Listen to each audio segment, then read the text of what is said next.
ম্যাগাজিনে চোখ বোলাতে বোলাতে মিত্রা ঘড়ির দিকে তাকিয়ে দেখল রাত 9:30। কাল সকালে আবার স্কুল আছে, তাই ডিনারটা সেরে ফেলতে হবে। এই ভেবে ডাইনিং টেবিলের দিকে পা বাড়াতেই দরজায় বেল বাজল।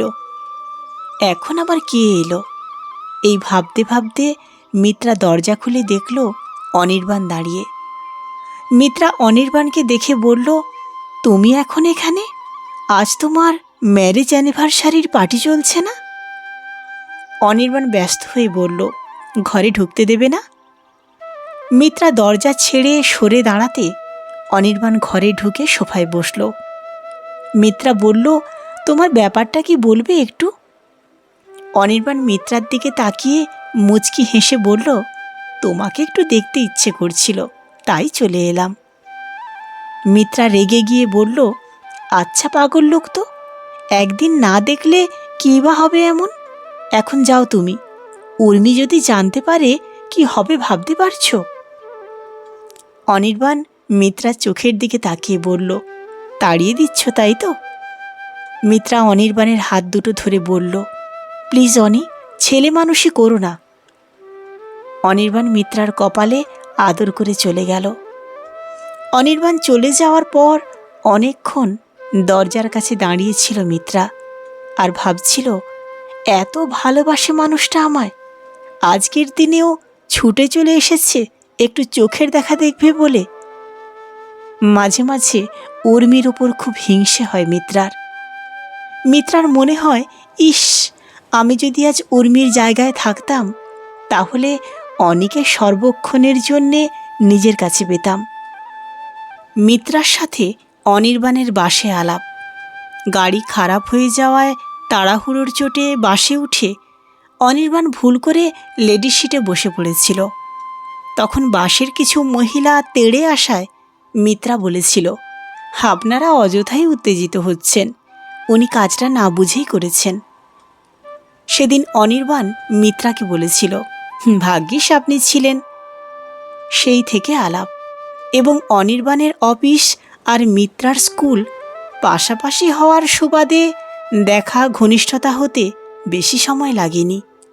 আর হ্যাঁ, অনির্বাণ কিন্তু সেই সময় একজন বিবাহিত পুরুষ। মিত্রা সব জেনেও অনির্বাণকে ভালোবাসবে কিনা এ কথা কখনো মনেও আনেনি। আর মিত্রাকে দেখে অনির্বাণের মনে হয়েছিল, মিত্রাকেই তো ওর ভালোবাসার কথা ছিল। তাহলে উর্মি?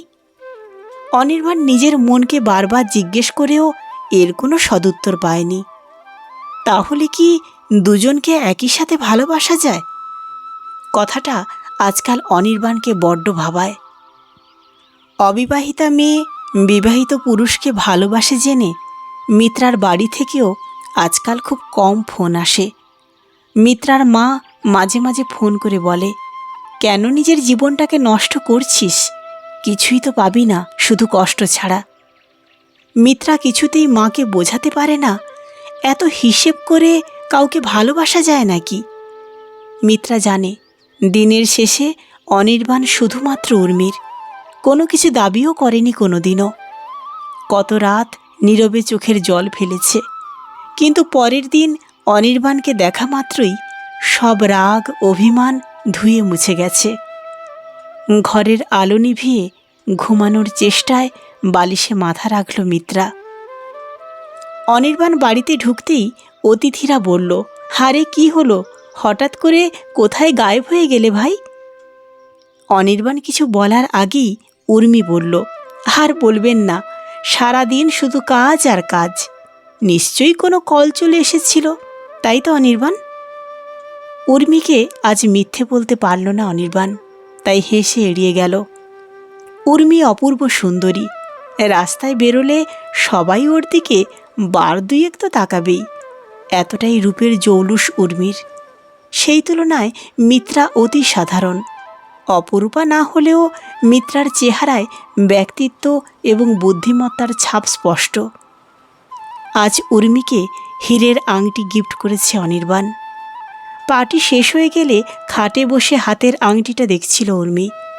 অনির্বাণ ঘরে ঢুকে বলল, এখনও আংটি দেখা চলছে? উর্মি বলল, 5 বছর হয়ে গেল, মনেই হয় না, তাই না? অনির্বাণ বলল, ঠিকই বলেছ, সময় কোথা দিয়ে চলে যায় বোঝাই যায় না। অনির্বাণ বিছানায় শুয়ে বলল, কাল সকালে আবার একটা মিটিং আছে। উর্মি বলল, তাই নাকি? তাহলে তুমি শুয়ে পড়ো, যাও। অনির্বাণ শুতে যাওয়ার সময় উর্মি অনির্বাণের হাতটা টেনে অনির্বাণকে নিজের কাছে এনে বলল, ভালোবাসো তো আমায়? অনির্বাণ বলল, কোনো সন্দেহ আছে তোমার? উর্মি হেসে বলল, আরে বাবা, ইয়ার্কি করলাম। ঘুমন্ত অনির্বাণকে এক দৃষ্টে চেয়ে দেখছিল উর্মি, আর মনে মনে বলছিল, আজকের দিনটাতেও তুমি মিত্রাকে না দেখে থাকতে পারলে না, তাই না?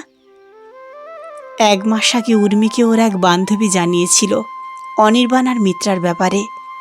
উর্মি ভেবেছিল উচ্চবিত্তদের সিঁড়ি বানিয়ে হয়তো মেয়েটি ওপরে উঠতে চায়, তাই অনির্বাণকে কবজা করেছে যেন তেন প্রকারে। একদিন ওদেরকে দেখবে বলে গাড়ি নিয়ে পিছু নেয় উর্মি।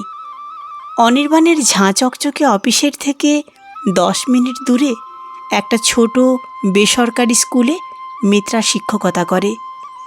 রোজ দুপুরে ওরা একটা ক্যান্টিনে লাঞ্চ ছাড়ে। এই খবরটা উর্মি পেয়েছিল, তাই ওই সময়ে ক্যান্টিনের বাইরে থেকে ওদের দেখছিল উর্মি। ওরা দুজন ইডলি সাম্বার খাচ্ছিল আর গল্প করছিল। উর্মি অবাক হয়ে দেখছিল, ওরা কেউ কাউকে স্পর্শ না করেও যেন একে অপরের সাথে লেপ্টে রয়েছে। দুজনের চোখে এক অদ্ভুত প্রশান্তি। তাহলে কি অনির্বাণ আমাকে কখনো ভালোই বাসেনি? না, তা কি করে হয়? অনির্বাণ লম্পট, চরিত্রহীন কোনোটাই নয়। আর এখানেই তো সবচেয়ে ভয় উর্মির। একটা মেয়ে এসে সব ওলট পালট করে দেবে, তা কি করে হয়? কিন্তু ওরা যে দুজন দুজনকে বড্ড ভালোবাসে। আকাশে সিঁদুরে মেঘ দেখল উর্মি। সেদিন উর্মি সিদ্ধান্ত নিল অনির্বাণকে কিছুই জানতে দেবে না। আরও বেশি করে আঁকড়ে ধরবে নিজের স্বামীকে, আরও বেশি করে ভালোবাসায় বাঁধবে অনির্বাণকে। কিন্তু পারল কই? আজকেও তো মিত্রাকে না দেখে থাকতে পারল না অনির্বাণ। কি আছে ওই মেয়েটার মধ্যে? সারা রাত ধরে এই কথাই ভেবে চলল উর্মি। পরের দিন দুপুরে লাঞ্চ খেতে খেতে মিত্রা অনির্বাণকে বলল, তুমি এখানে আর খেতে এসো না তো? অনির্বাণ অবাক হয়ে বলল, কেন? মিত্রা লজ্জা পেয়ে বলল, ধুর, তোমাকে এখানে মানায় নাকি? অনির্বাণ বলল, খুব মানায়।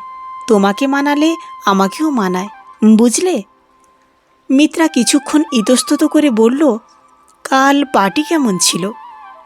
অনির্বাণ খেতে খেতে বলল, ভালোই তো। মিত্রা বলল, তোমরা ফ্যামিলি প্ল্যানিংয়ের ব্যাপারে কিছু ভাবছ না? অনির্বাণ খাওয়া থামিয়ে মিত্রার মুখের দিকে তাকালো। মিত্রা সহজ হওয়ার চেষ্টা করে বলল, এটা তো নর্মাল ব্যাপার, 5 বছর হয়ে গেল তোমাদের, তাই বললাম।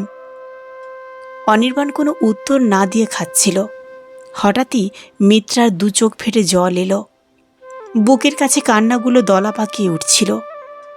তারপর নিজেকে সংযত করে বলল, চলো, দেরি হয়ে যাচ্ছে। অনির্বাণ মিত্রার হাত ধরে বলল, কেন এমন প্রশ্ন করো যেটা তোমাকে কষ্ট দেয়? মিত্রা বলল, চেষ্টা করি তো না করার, কিন্তু ওই মাঝে মাঝে সব কেমন যেন গুলিয়ে যায়। এই বলে উঠে চলে গেল মিত্রা। একদিন স্কুল থেকে ক্লাস নিয়ে বেরোচ্ছিল মিত্রা। তখন দারোয়ান এসে বলল, দিদিমণি, আপনার সাথে একজন দেখা করতে এসেছেন। মিত্রা দেখল উর্মি দাঁড়িয়ে। সোশ্যাল সাইটে উর্মির ছবিগুলো প্রায় রোজই দেখে মিত্রা। কাছ থেকে আরও সুন্দরী লাগছিল উর্মিকে। মিত্রাকে দেখে উর্মি এগিয়ে এসে বলল, আমরা দুজনেই দুজনকে চিনি, এবং সেটা কার জন্যে আশা করি বলতে হবে না। মিত্রা শান্ত গলায় বলল, কি বলতে এসেছেন বলুন। উর্মি বলল, তুমি আমার ভালোবাসায় ভাগ বসিয়েছ, সেটা আমি মেনে নিয়েছি, শুধুমাত্র অনির্বাণকে ছেড়ে থাকতে পারবো না বলে। কিন্তু আজ জানলাম তুমি আরেকজনকেও বঞ্চিত করতে চলেছ, কিন্তু সে তো কোনো অপরাধ করেনি। মিত্রা বলল, আমি ঠিক বুঝতে পারছি না, আপনি কি বলছেন? উর্মি বলল, আমি মা হতে চলেছি এবং আমি চাই আমার সন্তান একটা সুস্থ শৈশবের অধিকারী হোক। আজ যদি তুমি আমার জায়গায় থাকতে তাহলে তুমিও কি তাই চাইতে না? উর্মির কথা শুনে 2 সেকেন্ড চুপ করেছিল মিত্রা। ওর মনে হলো সব কিছু যেন থেমে গেছে হঠাৎ। তারপর ধীরে ধীরে মিত্রা উর্মির দিকে এগিয়ে গিয়ে উর্মির হাত দুটো ধরে বলল, ঠিক বলেছ ভাই, আমি তো ভাগ বসালাম তোমার ভালোবাসায়, কিন্তু কি করব বলো, ভাগের ভালোবাসা হলেও বড্ড ভালোবাসি যে, তাই তো ছাড়তে কষ্ট হয়। এই বলে দৌড়ে চলে গেল মিত্রা। রাতে একসাথে ডিনার করছিল অনির্বাণ আর উর্মি। উর্মি খেতে খেতে বলল, এত ভালো খবর শুনে কিছু বলছো না যে? অনির্বাণ হেসে বলল, বলবো বলবো, এত তাড়া দিলে হবে? আগে নামটা ঠিক করতে হবে তো। উর্মি বলল, ঠিক বলেছ। হঠাৎ করে অনির্বাণের কাছে একটা ফোন এলো। ফোনটা পেয়ে অনির্বাণের মুখটা মুহূর্তের মধ্যে ফ্যাকাশে হয়ে গেল। উর্মি দৌড়ে এসে বলল, কি হলো তোমার? অনির্বাণ বলল, আমার এক চেনা পরিচিতের একটা অ্যাক্সিডেন্ট হয়েছে, আমায় এক্ষুনি হসপিটালে যেতে হবে। হসপিটালে পৌঁছাতে ডাক্তার রোহিত বোস বললেন, আপনার নম্বরটা ওনার ফোনে থাকায় আপনাকে ফোন করলাম। মাথায় চোট লাগায় একটা ছোট সার্জারি করতে হয়েছে। অনির্বাণ ছুটে কেবিনে ঢুকে দেখল মিত্রা শুয়ে আছে। অনির্বাণ মিত্রার হাত দুটো ধরে বলল, খুব ব্যথা পেয়েছ তাই না? এই তো আমি এসে গেছি, আর চিন্তা নেই। মিত্রা চোখ খুলে অনির্বাণকে দেখে চাপা গলায় বলল, প্লিজ আপনি আমার বাড়িতে একটা খবর দিন। অনির্বাণ বলল, আপনি কাকে বলছো? আমি তোমার অনি। মিত্রা বলল, মাফ করবেন, আমি আপনাকে চিনতে পারছি না, আপনি প্লিজ আমার বাড়িতে খবর দেওয়ার ব্যবস্থা করুন। অনির্বাণ দৌড়ে ডাক্তারকে গিয়ে বলল, ও আমাকে চিনতে পারছে না কেন? ডাক্তার বলল, মাথায় আঘাত লাগায় কিছু সময় স্মৃতি উনি হারিয়েছেন, তাই উনি আপনাকে চিনতে পারছেন না। অনির্বাণ বলল, কবে ঠিক হবে? ডাক্তার বলল, এগুলো সময় সাপেক্ষ ব্যাপার, নির্দিষ্ট করে এখনই কিছু বলা সম্ভব নয়। অনির্বাণ পাগলের মতো আবার মিত্রার কাছে গিয়ে বলল, আমাকে চিনতে পারছো না মিত্রা? একটু চেষ্টা করো প্লিজ। মিত্রা বিরক্ত হয়ে বলল, কেন বারবার আসছেন বলুন তো আপনি? প্লিজ আমাকে ঘুমোতে দিন। অনির্বাণ চলে গেল। ডাক্তার রোহিত মিত্রার কেবিনে ঢুকে বলল, তুই স্কুলের বন্ধু বলেই তোর জন্যে এই মিথ্যেটা বলতে বাধ্য হলাম, কেন করলি এসব?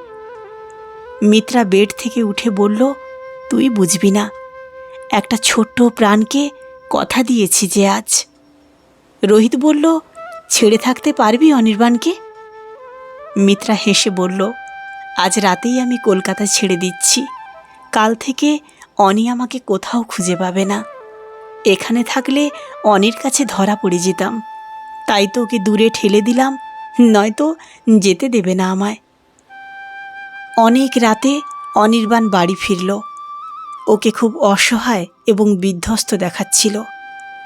উর্মি ছুটে এসে বলল, কি হয়েছে তোমার? অনির্বাণের দু চোখ দিয়ে জল পড়ছিল। অনির্বাণ উর্মিকে জড়িয়ে ধরে বলল, তুমি আমায় ভুলে যাবে না তো কখনো? উর্মি বলল, কী সব বলছো বলো তো, আমি কখনো ভুলে থাকতে পারি তোমায়?